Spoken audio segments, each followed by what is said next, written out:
All right, we got our next guest on the line right now. We're definitely privileged of having him here this evening on ATG Radio. Superstar heavyweight contender, former European heavyweight champion, former world title challenger, and the only man to be a two-time Prizefighter heavyweight winner. Without further ado, it's a great honor to welcome him on the show, Mr. Audley A-Force Harrison. What's going on, Audley? How you doing, man? Yo, what's up? ATG Radio in the house. Indeed, man. We appreciate it. It's a long time coming. We've been waiting to get you up on the show, but I'm going to get right into it. Audley, I don't want to, I know you, every time you get interviewed, you're one of the most you're loved by many, hated by most, but you're still one of the most popular fighters, whether it's in the U.S., most notably in the U.K. I want to try, I got a couple of my co-hosts on the line with us right now. We want to try not to get into the questions that you're usually asked. Obviously, we want to talk about the 27th of April. Sure. You got a big fight, Motor Point Arena, Sheffield, Yorkshire, over there in England and the UK. But, first things first, congratulations. Just about 2 months ago, you were, doing what you do best, and that's win prize fighters. Anytime you're in there, you go in there, you win them prize fighters. But what so soon after that big victory, man, to let everybody know that you're back, you're not going anywhere, what made you go in there and sign a fight with someone who's not yet proven but extremely dangerous?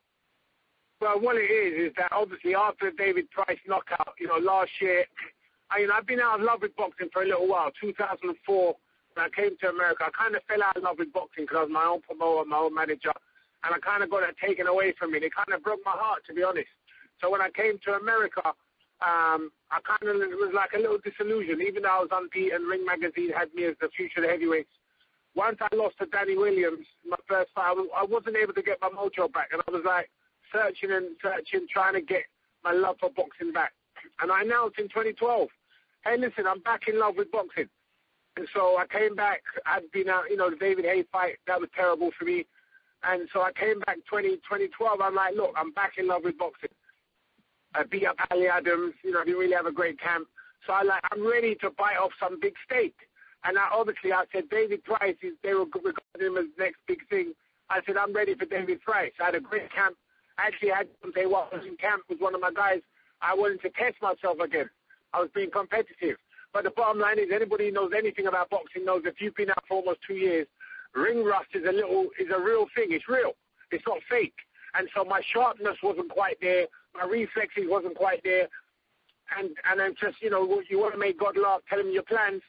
And so I get knocked out in a round, and so it looks terrible. I get knocked out in 80 seconds.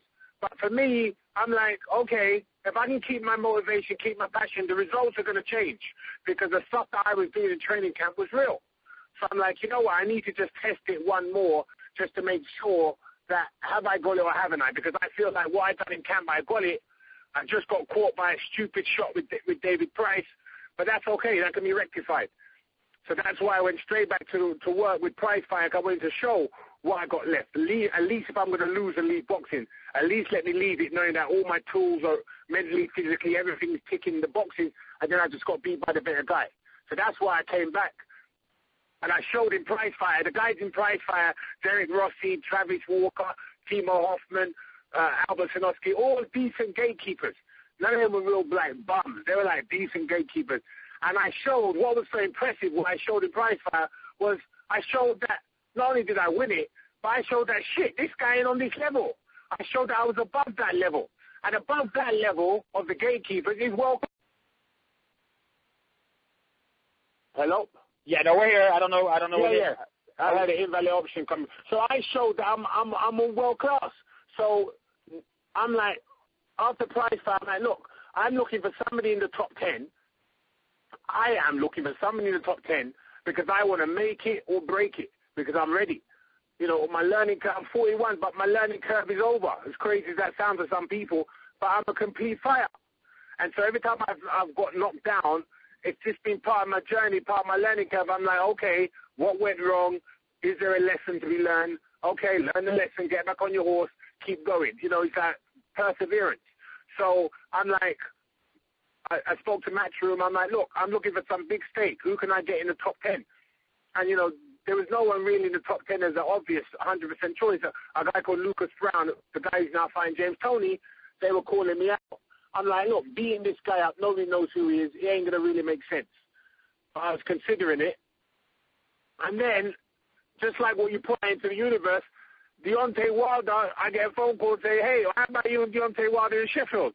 I thought about it for a little while. I'm like, look, I like Deontay. I had him in camp. I love the guy to death. And I'm like, this is a perfect opportunity for me. Because if I can't beat Deontay, it's just the same as if I can't beat Vladimir Klitschko, can't beat David Haye, can't beat Thomas Adamek. I am ready now to show my stuff. And I believe that my stuff is good enough to mix it with anybody, including Deontay Wilder. So that's why I'm taking the fight, because I believe now I am ready to show my stuff. I showed a bit of my stuff with Prizefighter, and they're saying, yeah, but can you do it over 12 rounds? I've never lost a fight because I've been out of shape. So they're going to see over 12 rounds, I can do it over 12, over 15, because I'm back to my best. So that's why I took the fight in a long way. I know I give you I took you around the roundabout, but I wanted to make you know why I'm taking the fight with Deontay Wilder and why I believe I can win the fight and why I believe I can be a world champion. Audley, we're here in the States, especially on ATG Radio, we're not fans of Deontay Wilder at all. We're not fans. We're rooting for you in this fight. Hopefully, we're going to make sure it gets tweeted out. We're rooting for you in this fight. I hope that you go out there, you knock this guy out in Sheffield. But here's what I want to say this, too. There was a rumor going around. I don't read too much of the articles. I just hear what, the buzz is. They're saying that you dropped when you sparred. I remember there was this great picture that was released. Joe Hanks, Malik Scott, you, and Deontay Wilder. It was a great picture of four really talented. Yeah. There you have it. But I heard there's rumors. I know what happens in the gym stays in the gym. Yeah. But is there any truth to the rumor that you dropped Deontay Wilder a few times while you guys sparred? That's such bullshit. I just want to keep it real. And the reason why somebody leaked that, I even saw a story that I was going to get my lawyer to pull that story and put a lawsuit on those people, because all they're trying to do already, they're trying to discredit. They're trying to really pour some scorn on it so that when I do cause the upset and get the win, they're going to say, oh, well, he knocked him down in camp. Me and Deontay sparred for 2 weeks. In that 2 weeks, and I don't care to say it. I'm not afraid to say it. Deontay knocked me down once in camp. I never knocked Deontay down once. He knocked me down. But it wasn't a legitimate knockdown. He hit me his elbow in my eye, and I couldn't, it went down from the elbow in my eye. It wasn't really like a legitimate knockdown. But that's the only, I touched down and I had to let my eye clear.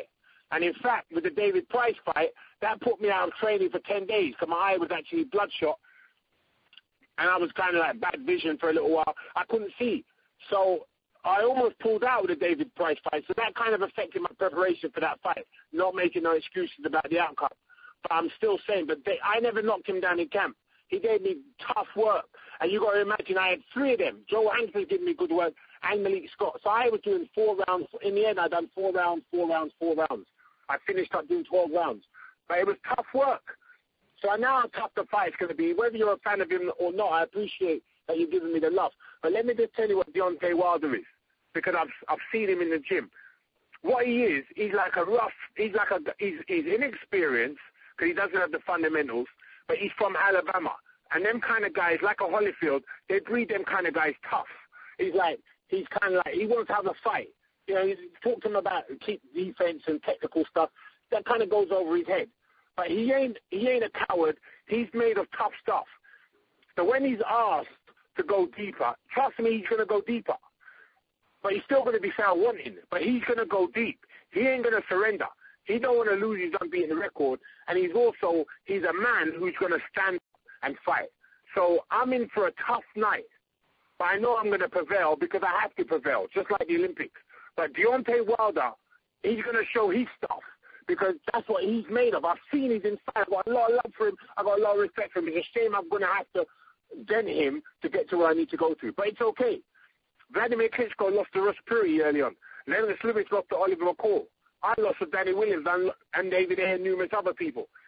People make a big thing of staying unbeaten. There's a few greats around. And Floyd Mayweather is one of them who can stay disciplined, has learned his craft coming up, and he's never slipped. But most fighters are going to slip. And that's where you learn your most lessons. You see how Lennox finished his career. Look at Vladimir Klitschko now, how fundamentally sound he is. But look at him when he lost to Ross Perry. So many fighters have lost coming up. And it's okay. David Price has just lost. He can come back from that. Just like Deontay Wilder is going to come back from the defeat I'm going to give him. Because it's okay. It's okay. Hey Ali, I got to jump in, man. You know, I understand. I know Deontay Wilder. He's a good specimen. He is a bronze medalist in the Olympics, as you are a gold medalist. But here's one thing. You know, you're coming up. You're almost 40, or you're 41 years old. You got a lot. You know, you came back very nicely from that David Price fight. But here's the thing. You know he's a good fighter. You sparred with him a lot. But here's the problem. When you do beat Deontay Wilder like you say you're going to, what about? I know you don't care really what the fans think. You care, about opportunity. But do you think that, if you knock out Deontay Wilder and you do it in spectacular fashion, do you think the promoters of all the other top heavyweights in the UK, in the States, are going to basically say, you know what, he knocked out a guy that was not proven, that was dropped by Harold Sconiers, and almost knocked out by a journeyman? Are you afraid that it's going to be a good win because you know what he brings, but everybody else doesn't know? Do you think that it's going to get you where you want to be, or are you going to keep on? Do you think you're going to have to keep on fighting before you prove to these promoters? Hear this, baby. Hear this now. The bottom line is, right, I've never walked anybody's pathway but my own. You already know that. You get me? I don't follow nobody's pathway but my own. That's why I piss so many people off, because I'm not dancing to nobody's beat but my own. But realistically now, let's just be realistic. Deontay Wilder, whether he deserves it or not, and there's many other people, I think Deontay Wilder is far more deserving than some of the other people that are ranked in the top 10 right now. But he's ranked in the top 10 of the WBA. So whether people like it or not, when I beat Deontay Wilder, I will legitimately get a top 10 ranking in the WBA, and it's not going to be hard for me to get a ranking in the other one because I've beaten a world-ranked fighter, and I've just coming off 3 good wins in prize fights. I'm on a 4-fight winning streak. That's enough to get me back in all of the sanctioning bodies, top 15.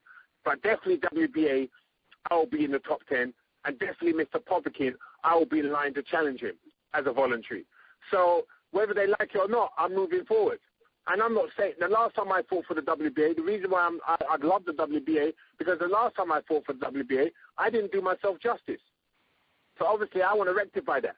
My goal is to be a world champion. The WBA, I won a WBF world title when I was 2004, but that obviously wasn't a legitimate title like the WBA, WBC, IBF, and WBO. So this is an opportunity for me to win a legitimate world title, and the WBA is the one I want to target first because I want to do myself justice, which I didn't do last time against David A. Well, I heard you talking about Deontay Wilder. Forget what the critics say, boss. So, boss, forget what the critics say. Audley Harrison beating Deontay Wilder will move forward. Well, you're talking about how he's a good guy, and you guys have a pretty decent relationship. Being in not really. We have. It's not a relationship, but we don't talk. There's no relationship. It's just that I had him in camp, and I saw what he was made of, and he came to camp, and he saw what I was made of. So it's just a fighter's mutual respect. People who've never boxed, like these journalists and critics, if you never boxed, you don't understand that. But if you've boxed in the ring and you've tasted blood, you've been beaten up, you've been hit back, you know that this guy, I have to give him respect, and that's all it is. There's no friendship. There's no enemy. We're not enemies. But there's definitely a fighter's mutual respect. Speaking of respect, one thing about it, he might have respect for you in the ring, but he's not really showing it to the media. He's basically stating to the media that he's going to knock you into retirement, and that basically you're a stepping stone. And that's what he's supposed to say. I just hope he believes it, and he might even believe it. But I'm there to prove that that's not going to happen. And that's why it makes it such an intriguing fight. And that's why, obviously, we're not the main event, we're the co-main, but our fight is getting a lot of attention because it's a very interesting mix. The old and the new, the inexperienced guy against the experienced guy, both Olympians. I've risen, I've fallen, never given up. And then you got this banger who says unproven, not being tested, banging everybody out, hasn't fought nobody. So it's his acid test, just like it's my acid test. And that's what you want for boxing. I think this year, boxing is kind of moving past UFC or, people in England, it's already ahead. It always has been. But in America, people are starting to get excited again about all these fights coming back to back to back, these intriguing fights that everyone's laying it on the line, and the fights are becoming very exciting. So boxing is doing okay in America and in England and around the world. It's getting intrigue, and that's what we want. We want these fights where the public don't know the outcome, and that's all you can ask for. Well, my last question is, and you already kind of talked about it before, but, you got a lot of talent in the UK. You got a lot of guys building up, and some of them are going to the States, like Tyson Fury. But it seems like it's all building up for eventually these guys fighting each other again in the UK. Besides, you're not going after Tyson Fury. You're not going against, David Price on a rematch. You're going against a 23-0 guy from the States. 27-0. Why? Well, whatever. When you're fighting guys that work at Waffle House, you quit counting at 20, okay? But anyway, right. But this, why him? Why not, Derek Chisora, not the same guys, in the UK? Are you looking to make a statement against the guy in the States to get more credible in the United States? Or you want to come back to the States where you fought before and kind of getting your name back out? Are you wanting to get your name more on a world level rather than the UK level? World level. I'm all about the world. Anyway, I've been to in Brazil, they know who I am. In India, they know who I am. In Jamaica, they know who I am. In Australia, they know. I'm worldwide. There's only one guy in the whole world in the 2000 was standing up there from Audley. My name went around the whole world. Olympic gold medalist from England, guy with all ribbons in his hair. People still remember that, and so people still follow my story. You can win a world title, people ain't gonna know who you are. They know who I am in America. I fought on ESPN 3 times, fought on Best Damn Sports 2 times. I live in America. I live in California. I was just in a shop the other day. Some guy come up to me, "Hey, Audley, can I get your picture?" I'm known. Whether you like it or not, I'm known. And it's well, that's what I'm talking about, Ali. I mean, it's been a while since you fought in the States. It's been a while since you fought in the States. It's been a while since you fought on ESPN and the Best Damn Sports Show. You do live in California. Why not fight him in California or fight him in the States and get your name more known? Fight in. Why are you fighting him in the UK? These American fighters want the UK money. That's what it is. No, right? I couldn't have written a better script. I couldn't have written a better script. Remember, I'm not the promoter. This is Golden Boy Khan Promotions show, okay? And I put it out there after Prizefighter. I'm looking for someone to chew. I'm looking for some big steak to chew on, okay? So I'm thinking, okay, I might have to travel to Germany. I might have to travel to America because I'm looking for an opponent that's going to get me in the top 10. The fact that Amir Khan had a show, I couldn't have written a better script. Amir Khan has a show in Sheffield, and they need, obviously, big fights to help their show. What a bigger fight than bringing over Deontay, their next big thing at heavyweight, against a guy who just looked great in Prizefighter. What a matchup. So that's why I'm taking this opportunity. It's a great opportunity. It's something I couldn't turn down. It leads me to my promised land. After this, what do you think? This fight's on, Amir Khan fight is going to be shown on Showtime along with Garcia, Judah, and Peter Quillin. They've also confirmed they're going to show highlights of Mr. Audley Harrison and Mr. Deontay Wilder. And people said, well, how much are they going to show? I said, listen, I don't need them to show anything. All they have to show is my hand being raised, Audley Harrison gets the victory. That's all I need, because the world of boxing is going to, in America, they're all going to be watching that show because of who's on there. So right at the end of the show, you're going to see this picture, and you're going to see Mr. Audley Harrison with his hands raised, and they're going to say, "Rah, Audley just won that fight." That's all I need from that show. I couldn't have written a better script. Audley, wait, real quick. I had to cut you. Let me ask you, ranking amongst some of the best talkers in boxing. I mean, there's not many of you. Right. In my opinion, I have to sit and think, but where do you rank, in your opinion, amongst the best talkers in boxing? Now, I'm not saying, self-praise is no recommendation, as you know. But when I came back from the Olympics, doing all my rhymes and everything else, the newspapers, the phrase that they called me Muhammad Audley. That's what they called me. You see, all that changed with all the negativity of them, because I was my own promoter, my own manager. So I became, whereas I used to be jovial doing all my rhymes and my poems, I became the angry guy because I saw all the promoters were just trying to screw me in the UK. So I locked that down. So when it comes to one of the best talkers, but obviously that's irrelevant if you don't back it up in the ring. And so where I'm at now, I kind of shut down my talking. I haven't been on Twitter. I haven't been on Facebook. I haven't done the social because I'm back to now proving myself again as an athlete. So once I prove myself as an athlete, Deontay Wilder, I started with Prizefighter. Deontay Wilder will be step 2. But that's only step 2 in my step 5 master plan to win my world title. Obviously, you're going to put me up there. This will go down as one of the greatest comebacks of all time. Of all time. And I'll also go down as one of the greatest talkers of all time.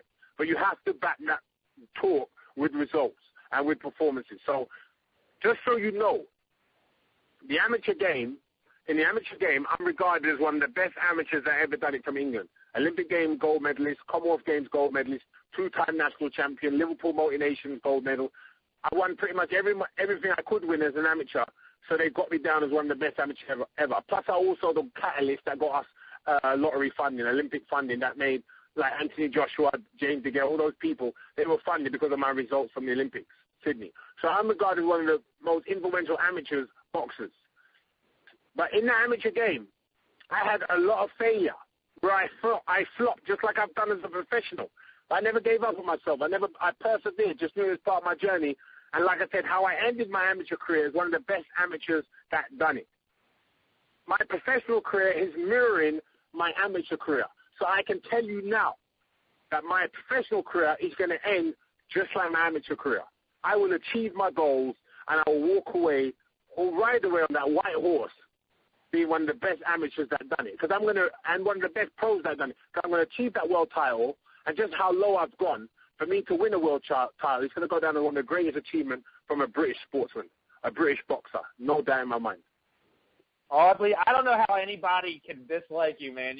I'm telling you, man, I wish I did have that opportunity that day in the Best Buy store to come say what's up. But Audley, real quick, Tim Carr just wants to jump in there. He wanted to ask you a couple questions. Tim. Okay. Hey, Audley, Tim Cudis. I actually just wanted to get a couple predictions from you since, you're fighting Deontay Wilder. There's a couple other UK fighters that are fighting Americans coming up, especially this weekend. Two future potential opponents of yours are doing battle at Madison Square Garden. I wanted to get your prediction on Tyson Fury and Steve Cunningham. I'm predicting an upset. I think Tyson Fury is a great talent, but like Deontay, like David Price, there's fundamental weaknesses there that I think Steve Cunningham is an old veteran. He knows the game, and he's in shape. He's got a point to prove. He's got Nassim Richardson in his corner, and I know that Tyson Fury's setup is not the same. And so while he's got the talent, and he might raise his game and show that he deserves to be on another level, but and he's like fighting in Steve Cunningham's country. There's a lot of things that making me feel that Cunningham could show him some skills and some things. Not saying that he hasn't got the skills, but I think Tyson Fury could come undone. I could be wrong, but something tells me that Steve Cunningham is going to know too much for him. Now, also, thank you. Now, also, do you think David Price can bounce back and defeat Tony Thompson in a rematch? Yeah, I mean, as long as he's learned some lessons in that fight. Obviously, he was on top, and Tony Thompson didn't look in no kind of shape, but obviously he's a veteran, and David Price is rushing in there, not taking care of his chin. Then, yeah, that's why I went to fight Price, because I see there's some fundamental flaws there. So, but obviously, David Price can come again, and obviously they're taking this fight because they want to iron out those mistakes, so you can't ask for no more than that. And so I believe that he can get it done, because obviously if he just sticks to the basics and does the fundamentals well, which I'm sure he's going to do this time, he could win on points comfortably. He doesn't have to get involved. He was trying to knock out Tony Thompson, and Tony Thompson, the old veteran, showed him, hey, I'm here not to just lay down. So I think if he just goes in there and boxes them and keeps it simple, of course he can win the fight. And he can move on, and fight Derek Chisora and just keep learning. But I think Tyson Fury has to be real careful. But, he seemed like he's taking the game serious. So he might be too big for Steve Cunningham. That's the only thing. He might be too big. But I think if Steve Cunningham can negate that and use some fundamentals, I think that's a real intriguing fight that I'm kind of like 50-50. David Price, I think, can win the rematch on points just by being safe and just winning it behind the jab and not getting too involved like he did last time. I agree. I agree. Well, hey, Audley, Tim, thanks for that, Tim. Audley, I know we kept you a little bit longer. It's a little bit late. It's past midnight over there in the UK. Man, hey, after the Wilder fight, again, we're pulling for you. We're not shooting smoke up your ass or nothing, man. We're pulling for you. On the 27th, you can, get a stream of it. That's what we all do. We all watch it on streams if you can't see the fight live. Audley Harrison right here on ATG Radio says he's going to have his hand raised victorious at the end, the final bell. Audley Harrison, Olympic gold medalist, two-time Prizefighter winner, world title contender, European champion. You got a ton of accolades, man. We appreciate you joining us here on the show. I appreciate it, bro. And looking forward to talking to you again in the future, champ. Hey, no doubt. It's going to be a tough one, but I'm going to find a way to win. No doubt in my mind. Bless up. We're looking forward. God bless you, my man. We'll talk to you again, bro. Audley. All right, bye. Take care, brother.